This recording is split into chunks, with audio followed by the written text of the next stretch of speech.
And hello, everybody, again. Now, I'm so excited to be joined by another special guest. This time, it's a composer, and it's the composer of one of the pieces we're doing on the first half of this concert, Patricia Leonard. She wrote a piece called My Dearest Friend, and it's an opera, and then we're performing the introduction, a 5-minute overture to it from the opera. So we're excited to have your music performed in Texas. Hi, Patricia. Hi. Hello How are from New York you? City, Midtown Yes, Manhattan. yes. Thank you for joining me. So, for the audience, I just wanted to let them know that where I learned about this piece was at a reading of contemporary works by living composers by the River Oaks Chamber Orchestra in Houston at the League of American Orchestras conference that was in Houston a couple of summers ago. And this was one of the four pieces that were read at that session. And I thought, that was really beautiful. And because I was planning this all-American celebration, I thought it would be perfect. And it turned out to be that way. So, Patricia, tell us, before we get into the piece, tell us a little bit about your background. How did you get into composing? What was your origin story? Sure. Thank you so much for having me. So, I'm a native Bostonian. And so, my early connection to music began actually almost by accident. My mother needed a piece of furniture in our home and found this advertisement for a used baby grand piano. And I was very young at the time. And so when the piano arrived, I was immediately captivated by it, not like a toy, but I would spend hours, touching the keyboard, exploring the sounds. I was very fascinated by it. And I think that in those moments, it became a lifelong love of the piano. Hmm. And also, when I was young, I saw a performance on TV of Beethoven's Fifth, and I knew something important was happening. So that's Mhm. where I think over time, my curiosity for music composition was realized, and it became this, I guess, irresistible desire not just to play music, but to create it. That's amazing. Now, I remember you telling me that you were sitting at an outdoor cafe, and you saw somebody had just read the John Adams biography by David McCullough, and that's kind of what inspired you. Tell us that. Can you tell our audience that story of Sure. how you found out about the biography and how that led to your composition? Absolutely. So it was very serendipitous. So the origin was actually at the Metropolitan Opera, and this extraordinary soprano, her name is Wendy Bryn Harmer, and she's a singer at the Metropolitan Yes. Opera. And a mutual friend of ours, baritone Chuck Taylor, we happened to be having lunch together. So that's how I met Wendy through Chuck. And so Wendy was saying that she couldn't believe that no one had read the letters between John and Abigail Adams and put them to music. And she was a huge Oh, lover of David McCullough and loved history books. And her husband, who's a lawyer, also loves history books. They love David McCullough and all of that.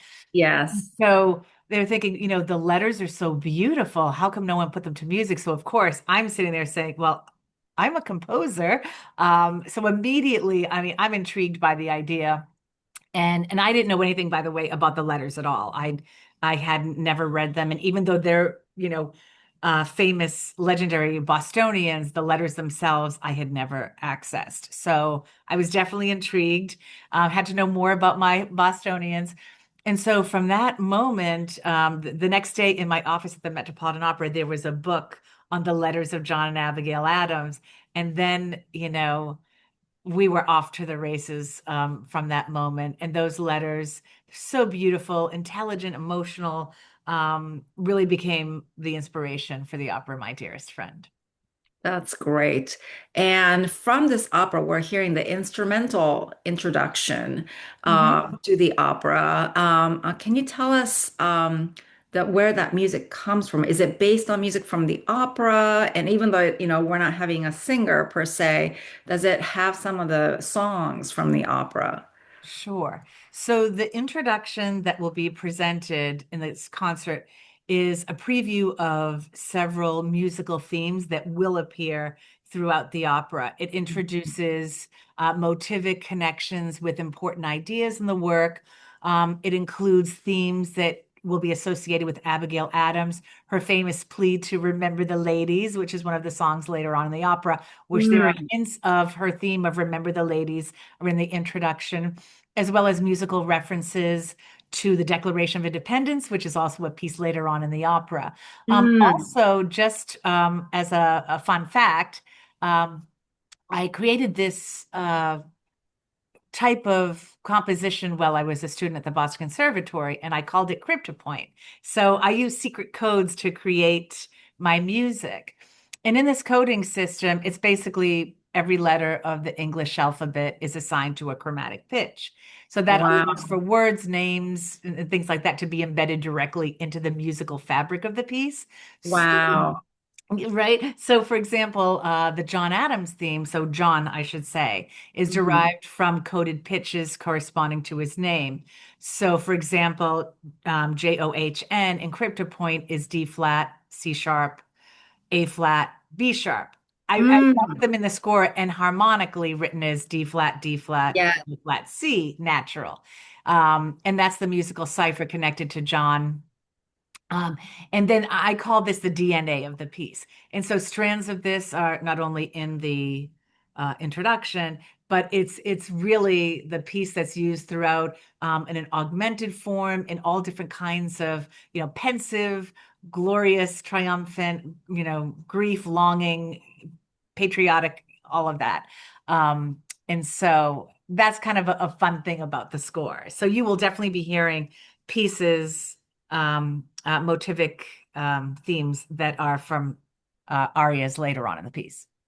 That's fantastic. And despite all of this chromatic and crypto, calculations that went into the composition, I think when you're listening to the final product, you're not thinking mathematics. I feel emotions. I feel all the descriptive emotions that Great. you mentioned, you just spoke about.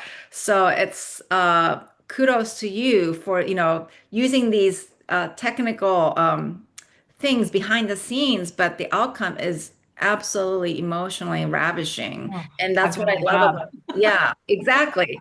That's what I love about the language of your composition. Um, and we're playing this right before Aaron Copland's Lincoln Portrait. Oh, I remember when we were taught that you felt like your musical language um, was very close to that of Aaron Copland's, and I thought, they go well together, no, that's the Um, highest compliment. Thank you so much. And oh, we're talking about like as a composer, living in this day and age, and I'm writing about people in the 18th century. You know, I guess there's a temptation to want to write something that sounds of the music of that day. But one of the most important considerations was authenticity of emotion. So yeah, although they were living in, the 1700s, I was really looking at the emotional depth of their relationship. There was humor, there was intellectual partnership, and I think that that's completely timeless. And so I definitely wasn't trying to recreate 18th century music right. but rather create contemporary music language with still a patriotic and revolutionary feel. I certainly Yeah, wanted that. yes, And the thing is, where Aaron Copland comes into it, the quintessential American sound is just that yeah, Americana. So I was listening to him and I was thinking like Appalachian Spring and things like that kind of music so that it would still feel very American and very patriotic without living in an 18th century type of music locked into that type, that yes, moment. And also too, I think that the letters themselves are incredibly expressive. So the challenge for me and also the joy was allowing the music really to be of service and illuminate what was already there. yes. Well said. Now, speaking of those letters between John and Abigail Adams, what was it about their relationship that really struck you, that moved you to write this opera? Well, what people don't realize, and what I didn't realize myself, was that there would be no John Adams without Abigail Adams. Right, Because we look at the founding fathers as if they had all of the answers to everything, and they really didn't know what was going on. And, right. and John is in Philadelphia with the greatest minds of his generation. Abigail is in Boston writing letters to him saying, well, she's citing that, Charlestown is burning to the ground. Your young son and I were on Penn's Hill. We see British ships coming in. We're in trouble. Tell your men. We need to protect our people. And Yeah. unfortunately, we have to go to war. So her letters are confirming something that the founding fathers are just talking, they're going to dinner, they're Mm. intellectualizing, and Abigail is living it. And Yes. she is the pipeline of information to John, who's now pivoting his address to the Continental Congress and saying, well, I'm hearing that some terrible things are happening in Boston. I don't think these are our friends.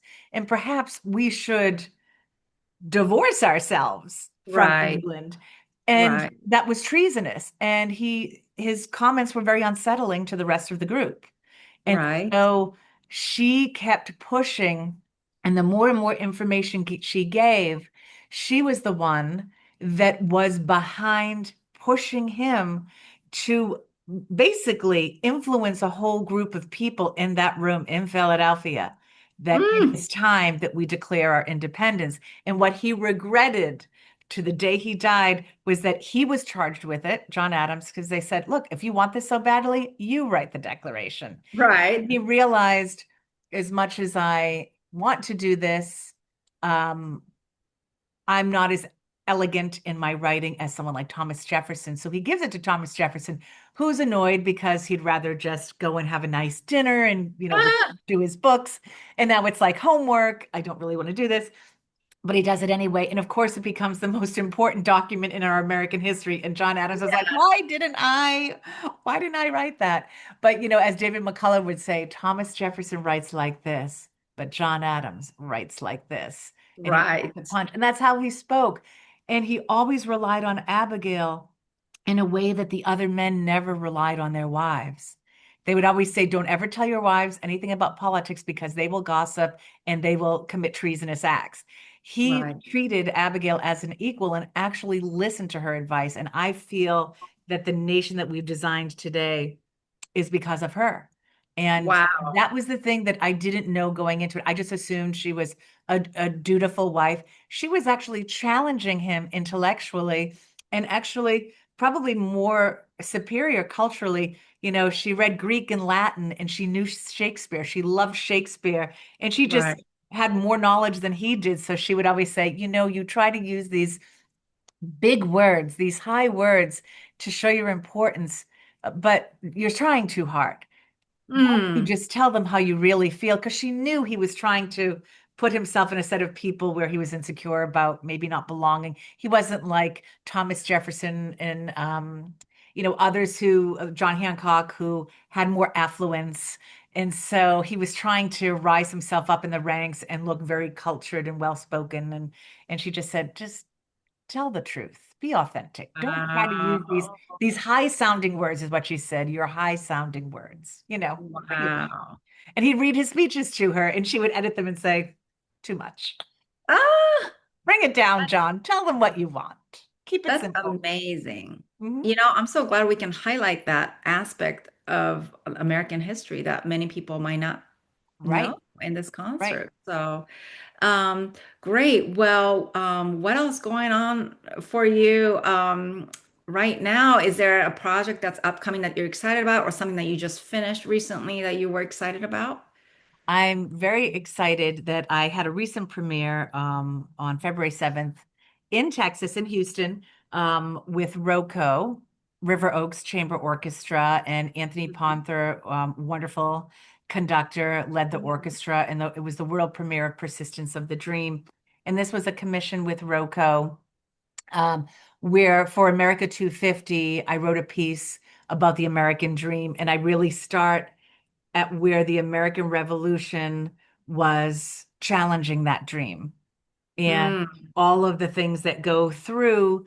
One of the things was there's a folk song that's of Irish origin that was very popular during the American Revolution. Johnny's Gone for a Soldier, which is basically a song sung where the woman's singing about, her man, her husband going away, and he's never coming back. You know that he's going off to war, and Hmm. there's like a sadness about this song. Um, so I use that as part of it. And I use the word as I use my crypto point. The word dream is coded in the music, dream and dreamer. So I Mm. so I I present the birth of the dream's adventures, and the dreamer, and then the challenges of the dream, the lament for the dream, and then the hope for the rebirth of the dream, which we hope, that the hope and the positivity can come back. We always have to be hopeful. That's amazing. And I feel that when I listen to this piece that we are performing, My Dearest Friend, I feel hope, I feel empathy, and I feel the authenticity, which I appreciate. You pointed out to me earlier in our conversation. You're right. It is about a long time ago, and that's what we're celebrating. But we're in this concert, we're celebrating the American spirit and ideals that founded that American spirit, Right. and that's universal and that's timeless. And it is Absolutely. 2026, so Right. I think you are the perfect voice for this, and I'm so glad to Mhm. include your music in our concert. So Well, thank you so much. I am so honored, and I can't wait to hear it. I can't wait to hear the recording. I mean, I'm Yes. so excited. And thank All you so right. much again for this opportunity. It really means so much to be a living composer and having people champion your music. It means so much. So I thank you in the Mid-Texas Symphony so much. Oh, thank you. We're so glad to perform your music. So, okay, Patricia. Well, thank you so much for joining me today. And we look forward to hearing your music in a few weeks. Thank you Great. so Thank much. you so much. Bye Bye. bye.